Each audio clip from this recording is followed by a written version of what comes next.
સંત કહેવાય. આ સંતને આ જ્યારે વ્યાખ્યા કરું ને તો મને કેમ કે જલારામ બાપા સાથે મારો 10 વર્ષથી એક એવો સંબંધ બંધાઈ ગયો. મને એક પ્રસંગ કહેવાની ઈચ્છા થાય છે જલારામ બાપાની. કે એક વખત જલારામ બાપા વીરપુરમાં હતા ને, તો જે દરબાર વીરપુરથી પસાર થતા હતા એને સમાચાર મોકલાવ્યો કે જલા ભગતને કહો ને કે આજનો ઉતારો અમે તમારે આશ્રમમાં આવીએ છીએ. એટલે જલારામ બાપાને ઓલો દોડતો દોડતો સૈનિક જેને કહે છે, જલા ભગત દરબાર સાહેબ નીકળે છે સૈન્યની સાથે, વરસાદ પડે છે, વાતાવરણ સારું નથી, તો દરબાર સાહેબની ઈચ્છા છે કે તમારે ત્યાં આજ અમે મુકામ કરીએ, રાત્રિનો વાસ કરીએ. તો કોઈ આવે, જલારામ બાપા રાજી થાય. એટલે જલારામ બાપાએ કીધું, પ્રેમથી દોડીને દરબાર સાહેબનું સ્વાગત કર્યું, આખા સૈન્યનું સ્વાગત કર્યું અને બધાને ઉતારાની બધી વ્યવસ્થા કરી દીધી. વીરબાઈ માને કીધું કે દરબાર સાહેબ આવ્યા છે, તમે રોટલા બનાવો. અને વીરબાઈમાં એ રોટલા બનાવવા લાગ્યા. જલારામ બાપા બધાને પથારી ને પાણી ને જમવાની ને બધી તૈયારીમાં લાગેલા હતા. વીજળીના કડાકાઓ થાય છે, વરસાદ વરસી રહ્યો છે.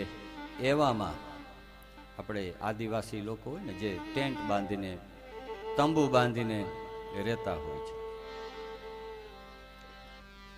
હું હમણાં બગસરા એ બાજુથી ગયો તો મેં જોયું કે ખેતરોમાં બિચારા નાના નાના તંબુ બાંધીને આજની આ શિયાળામાં પણ એ રહેતા હોય, જમીન ઉપર સૂઈ જતા હોય એવા લોકો.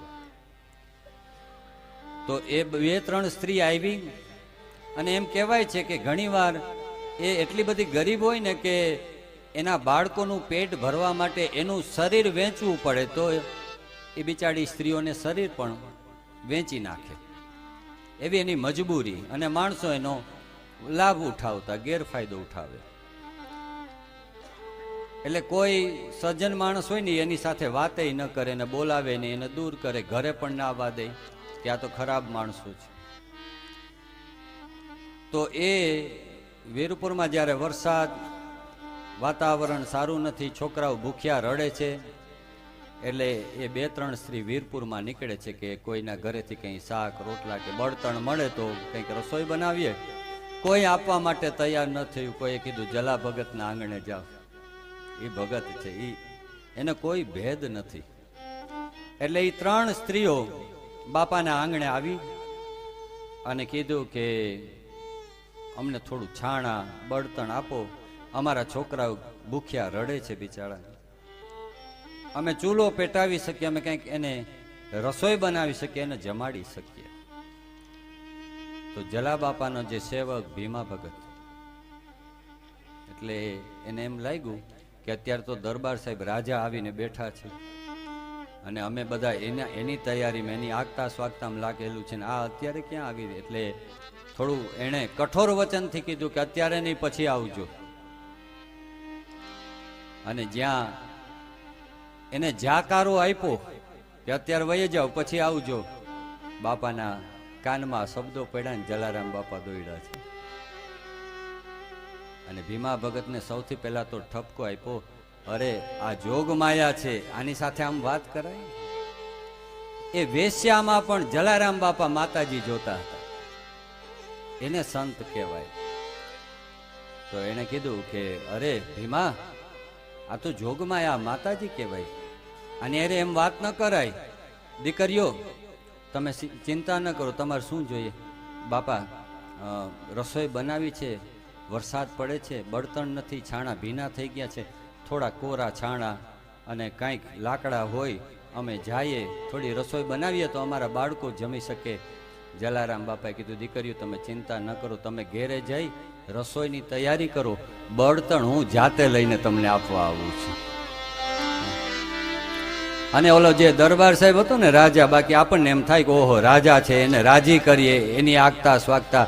પણ જલારામ બાપાની મહાનતા જુઓ, રાજાને મૂક્યો પડતો અને આ ગરીબોની મદદ માટે જલારામ બાપાએ છાણા લીધા, બળતણ લીધું.